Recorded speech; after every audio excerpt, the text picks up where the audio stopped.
Hey guys, it's me, Ian, also known as Bonbonify. And I know I haven't been really posting up a lot of content recently, and that's because I've just been busy with life. But that doesn't mean I haven't been playing Flesh and Blood, alright? I've been still playing it like as much as I can. And just didn't have a lot of time to make content here and there because of like work and basically just bouncing out with work and life and all that other stuff. But I did compete in ProQuest Season 3, and I know there's a lot of things going on right now in Flesh and Blood in the community and like the upcoming sets and whatnot. I'm really excited for that. But I just want to show you guys what I brought to ProQuest here in Las Vegas, and that is the hero Dromai, the Ash artist. Now I know last video I said I was going to change from Reinhardt to Dromai, which I actually did this past year. That's what I've been doing. I've been just practicing with her, playing with her a lot more, trying to learn her moveset, being stuck in the hyperbolic time chamber, just training up just to understand the hero. And suffice to say, I think I'm still pretty I think I'm getting pretty proficient with it. It's just more the fact that right now some of her matchups is just really hard, especially if you're facing against like Phi, which is it's hard to race a Phi, especially facing with Oldham. He's really tanky, he has a lot of poppers, and I didn't really have a lot of practice with, say, Briar or even Icelander for that matter, because some of the matchups I've been facing wasn't really that, so I didn't know how a way to counter that, and that's probably what caused me not to top at the ProQuest here in Las Vegas, because I wasn't really expecting Briar, and there was a lot of Briar players. And that basically probably was one of the reasons that I didn't top. Again, had no real practice with her, so I wasn't so sure when to block or how to block properly, or when to push and take back momentum with her. But with that being said, the deck list that I went to ProQuest, I had a really high confidence in because of I've been like having theory crafting here and there. I've been watching other people's choices or tech choices for Dromai, and I think you guys are gonna actually like it. Just let me know what you think as well in the comments down below. And before I show you guys my deck tech and card choices, just please subscribe, like, and also even share too, like within the community, and comment down below if you like my deck choices for Dromai. Okay, but other than that, see you guys in a bit. So this is my deck tech for Dromai, and I want to start off with just equipment choices that I decided to run for ProQuest, okay? And some of them might be a little unorthodox, some of them might be like hidden text, but let me know what you think. First off, I was mostly trying to main this right here, the Crown of Dominion. Now, I know you guys seen DM Armada's video on it on Crown of Dominion, and it actually got me thinking of like actually using this. For one, it's because I pulled it out of the box and I was like really happy, and I actually wanted to try it out. But for number two, the ability to produce a gold coin and to draw cards with it, and if you're running cash in, it's like a +1. If not, it's at least giving you Ash generation on turn 1. I think it's a really good crown, and plus it just looks very pretty. Other than that, for like say Guardian matchups and whatnot, I still might take out the Royal package and just go with the Crown of Providence. Reason for that is because of CNCs and poppers, and sometimes you just need additional two block. Just to stop the crushes and to stop like breakpoints at certain matchups. Again, Crown. If you don't have the Crown of Dominion, don't worry about it. This is another good crown right here, the Crown of Providence. It's still one of the best crowns there ever made right now. Just for the fact that it nets you, it recycles back your arsenal. And the thing is, with the thing I noticed too, reason why I was more leaning towards this crown than the other crown for Dromai is because sometimes the things that you set at the arsenal doesn't really matter as much. Sometimes you just pitch it for the red to get an additional Ash anyway, or it'll just be like an instant some sand covers and whatnot just for like a defense react. so that's why I lean more towards the Crown of Dominion. But for Guardians, and if you just need more blocking, Crown of Providence is really good too. For chess piece, it's I think the only chess piece that I don't really anything else is basically Flamescale Furnace. This is like one of your main engine pieces here, just for the fact that it allows you to get extra mana, and it allows you to also like cycle through some of your cards out and give you Ash, and it blocks for max like 2 and 1 health, so like about 3 health blocking. It's just a really solid card. I think like if you don't have a Flamescale Furnace, it's gonna be really hard to play Dromai, just because you kind of need that engine going. Next, for arm pieces. Now, a lot of people will still play Silken Form here because of the fact that, you know, it just allows them to quell and also gets them a dragon on Ashwing. But in my opinion, Silken Form is not that good when it's just, you know, when you're trying to just block things out, just for the fact that it's just gonna quell, and you have to pitch a card, which usually has a value of 3 block, just to block 1. I mean, the only plus side is the fact that you could instant it and then just block. You could just instant and summon an Aether Ashwing, but I was in most of the matchups in the ProQuest, I was actually more leaning to Wave of Reality as the arm piece. Now, reason for that, it's comparing it to Silken Form. I think Wave of Reality is much better, just for the fact that it will still block 1, like what a Quell would do, because it has Ward in it. It does almost the same thing, but the fact that you don't have to pitch just to do that activation, and it'll give you another. It'll allow you to make a Spectral Shield just to block a second one. So at most, it's almost gonna be similar to to Silken Form, but without paying the 1 cost. So you don't have to pitch a blue just to block 3 with this one. This one is like, you don't have to pitch anything to block at least 2. And I think that's much better, because there's certain times when a lot of people wants to meet that certain breakpoint, and you're kind of like card hungry in your hand. I think this one kind of like gives you that 1 breakpoint that you need. It makes all your 3 blocks into 4s and all your 2 blocks into 3s. Heck, even it makes your 4 blocks into 5. So it's a really good card early on. It's basically 2 extra health right there. I'm really loving Wave of Reality. But again, I still have Silken Form just for like the mage matchups, for wizard matchups, just for the fact that it'll just make all your cards that won't even block spells to block spells, and it'll turn this into Arcane Barrier anyway. So imagine this is just an Arcane Barrier card. Next, I was more again leaning to I know a lot of people were playing Mage Master Boots just for the combo with either the Passing Mirage or with the Tomo Fiendo, but in my deck list, which you're gonna notice later on, I was more leaning toward Phantasm route. So most of my attacks are Phantasm, hence why I went for Phantasmal Footsteps. Another reason why I also went for Phantasmal Footsteps, because since I'm running Crown of Dominion, I'm missing out at least 1 block or 2 block here and there, and my I think this is at least decent enough to at least block some attacks here. And I went for this route more because since I'm kind of forcing him to at least pop my Phantasms, I could at least pitch 1 to make a Ash and get back an action point to continue playing.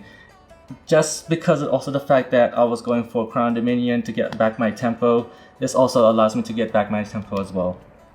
And again, as much as I would like to run the Mage Master Boots, I still want to get some kind of defense, hence why I went for Phantasmal Footsteps. And the next one I'm also going for is Silken Form.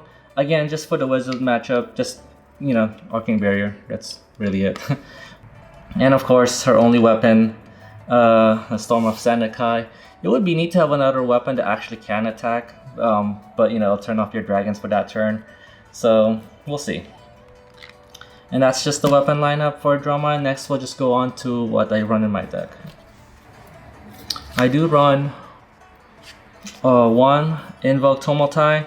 It's a really solid dragon. Sure, it's cost 5, but you know, able to destroy equipment is really good, especially If you're trying to aim for like wizards, you just use this to destroy their storm striders. If you're facing against say like ninjas, you could destroy their mask of momentum, or if you're facing against like guardians, you could destroy their either the arcane barrier or the crown of seeds. It's just a really solid card, and even if they pop it at that point, you're still destroying their equipment.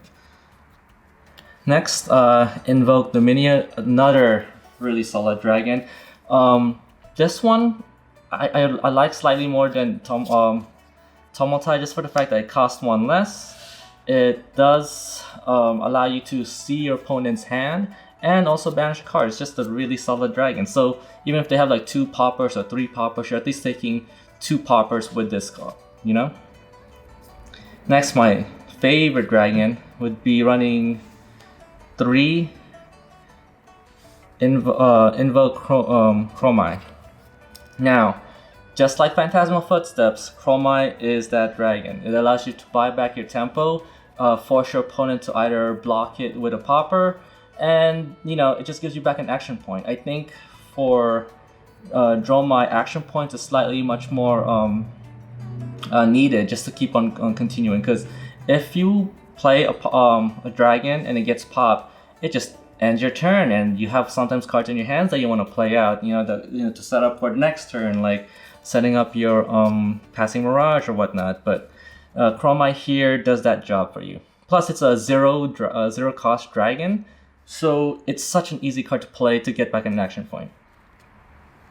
Next, a good end game dragon here would be Asvalai. Now, it's a solid offensive dragon because of the fact that it allows to ping your opponent with arcane with arcane damage, and like later stage of the games, that's what you would really try to go for. I usually try to pitch this early on instead of playing it, just for the fact that one, you don't have Ash yet. It's a 0 cost, so you don't you're eating up an Ash. So it's best to play it like on your 2nd cycle or your 3rd cycle, just for the fact that at that point you would at least have a decent amount of Ash, and you have some setup going on to at least ping your opponent for 1 arcane damage. Next, I usually play Invoke Yandrai. It's a really solid dragon. It's a good dragon to at least just sit there sometimes, just in case you don't really have a lot of cards to play. You could attack with Invoke Yandrai. It also has like a barrier on it. You add a counter and it blocks like the 3 initial hits, so it's gonna be a tough dragon to destroy. Although you would rather have it with a combo with, say, the next dragon, which is 3 Invoke Miragai, because this is the dragon that stops Phantasm on your first dragon attack. Now, I normally use this just to like as a combo piece, especially if I'm playing Invoke Miragai with, say, the Asvalai or the Dromai. Next, the other dragon that I really like too is Invoke Kyloria. This is one of the best dragons for your dash matchups, or even against, like, say, Phi, just because it allows you to get back a card for a card advantage and bring back some tempo. They would probably force to block this so that you don't get to draw a card, but at that point you're just forcing him to block. This is like one of my cards I like to force my opponent to at least block it or pop it, just because if not, it's basically snatch. And one of my side cards, or one of the other dragons I like to play for like end game play, like on the 3rd cycle or whatnot, would be 2 Invoke Vinserikai. Now, reason for that is the fact that it does cost a lot to summon it. But once it does get going, and your opponent at least have some cards, like if their health is about like within the 20 or below health, this is a very threatening dragon, just for the fact that it will hit for 9.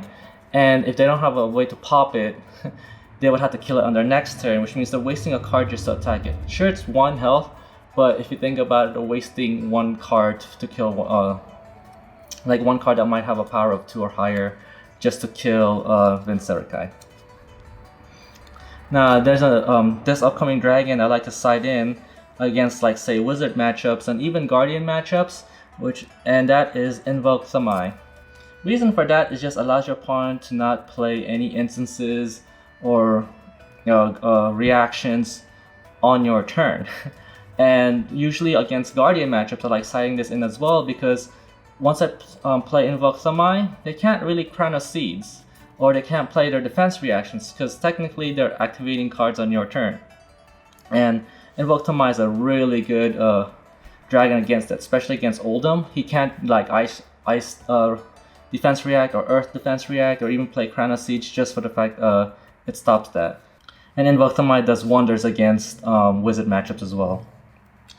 Now, as you notice, when I said that I was playing with the Phantasmal Footsteps, most of my attack action cards are Phantasms. Hence why I'm running 3 Spears of Surreality. It's a good solid 1 for 5 go again red Phantasm card.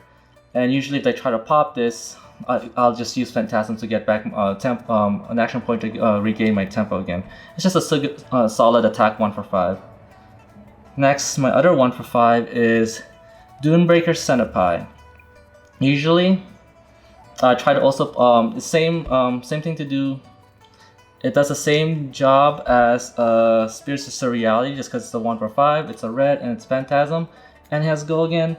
But if my opponent tries to pop this, I gain back an Ash. So it's like one of my main Ash generating card. Sometimes people don't even try to block this, so I'm just leaking in 5 damage, or 4 if they just want to block with 1 card or 2 cards or whatnot. And my turn ending attack is Embermoth Centipede. Same thing with Dunebreaker. It allows me to get Ash if it's destroyed, but I just like it's just damage. It's 2 for 8. That's a really good cost for 8 damage. And people would either pop it. If they pop it, it's fine. I'll get back my Ash anyway. And if it's the first thing I just play, if they pop it, I will just use Phantasmal to get back an action point. I sometimes just threaten playing this with a blue, because then at that point, if they pop it, I'll just use the last resource just to get back an action point and continue playing. If they don't, they just they have to eat about 8 damage. They would have to probably use armor and whatnot. Again, these are like my main Phantasmal attacks, just to proc with Phantasmal Footsteps. Next, my main one of my engines in the deck is Sweeping Blow, just for the fact that it allows you to net 2 Ash. Sorry. Just for the fact that it max net you about like 2 Ash. One from playing red to play Sweeping Blow, and gaining an Ash from Sweeping Blow's effect. Plus it has go again, so that's really solid. Another solid red card would be Ravenous Rabble. It's a good 0 for 4 at the max. At the least, it's a 0 for 3, but I mean, it's a good starting card to play, just for the fact that it's a 0 cost and it's a red. And it has go again, so it allows you to keep going. And a good card to end on most of your attacks would be Dust Up. It has that similar Snatch-like-esque effect for Dromai, where if they don't block it, you get either Ash Rain or an Ash. It does block for 3 as well, and it's a 0 cost for 4. I think it's a very solid card. Good to end out most of your attacks, or sometimes if you block with most of your entire hand, Dust Up is just a good card to try to force your opponent to block it or whatnot. On my next card, I'm only playing 2 Billowing Mirage, just for the fact that it's at most like a 1 for 4, because it's a 3 attack go again and it creates an Aether Ash Swing, and then you could attack with that for 4. But sometimes you just don't want to use that Ash. You just want to create the Ash from pitching a red to play it, but don't even want to transform it. It's a good card. There's other things I was much more leaning towards, which is like the 1 for 5s, like the other Phantasm cards, because I think that's much more better of a card to go offensive with. But it's a solid card, but still a solid card. I'll still play 2. Sometimes I side them out anyway. And another card I'm playing is Skittering Sand, 2 of them. Now, normally some people would, instead of playing Skittering Sand, would play Rake the Embers. But actually not using Rake the Embers during the ProQuest, and play Skittering Sand instead, because in my mind, since most of the time I'm going to play Phantasmal attacks anyway, I'm going to have less Ash here and there, and it's usually saving up for dragons.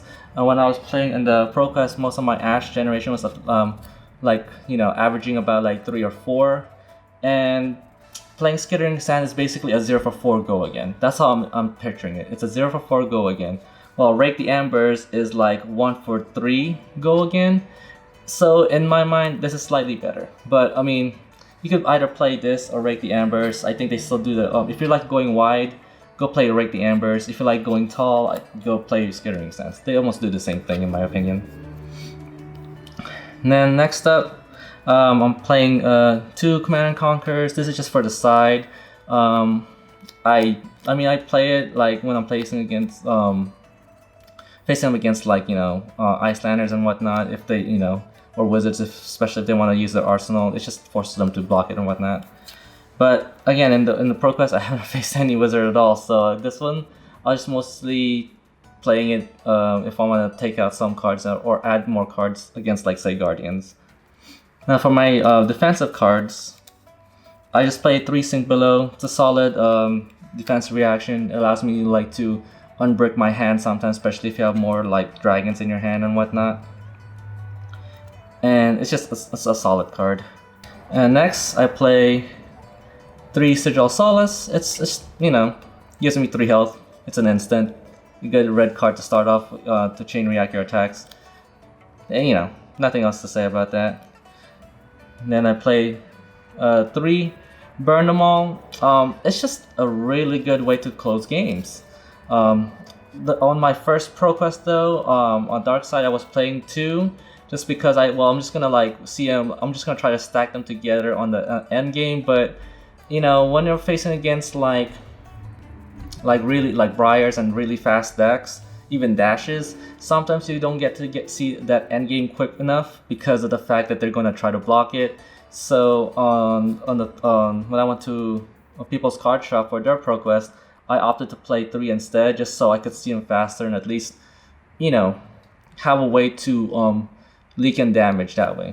And plus, it's a solid 0 go again card that allows you to start off your attacks easily. Then, for like cards I side in would probably be like Oasis Respite. It's good against like wizards and sometimes even Dorotheas and Briars, just for the fact that they try to reach that breaking point. And you know, sometimes you can't even play D-Reacts, or like your defenses don't matter against like arcane stuff. This is mostly just for wizards. And 2 Sand Cover. It's a solid card, 0/4 ward. It's just like a D-React, but slightly better because you don't have to play it as a reaction. Sometimes you could play it on your turn, just for the fact that you need a red card to start off with, so your dragons can go again. But I only play 2 because you don't want to consume your ash too much. It's, you know, just a way to defend yourself. And next up for my yellow cards, again, since I'm playing you know, Crown and Dominion, I'm running, of course, 2 Cash In. I think I might play 3, but I only opted out for 2 because sometimes you only use it just for gold anyway, and sometimes you when you are desperate, you just pay the gold, pay 2 reds to draw a card and just make an ash, because you want that ash more than just like, you know, playing Cash In. So I opted out to play 2 because you want to see it sometime, but not all the time, because later down the line it just doesn't do anything else besides, you know, block for 2. And I sometimes side them out if I'm playing against ninjas. You know, play that all you got. You know, it's gonna allow me to draw a card or you know, get back some like advantages while blocking as well, because I think life is much more important when you're facing against ninjas. And for Guardians, I just play Remembrance, especially against Oldham. This allows me to you know, at least get back more cards in my deck without fatiguing. And then for my blue cards, most of my blues are just the Phantasm attacks again, because again I'm running the Phantasmal Footsteps. I run 3 Emerald Moss Centipede. It's a good, you know, good rate card. 2 for 6 on a blue. It's like what Rhinos would like. Next, I also play Dunebreaker Centipede. It's 1 for 3. Still, you know, again, that's a Phantasm, so just in case I need to like deacon damage, you just try to attack. This is a solid card. Then I play 2 Passing Mirage. Again, since I'm playing the Phantasmal Footsteps more, I'm getting back my action point anyway, so it protects me from that.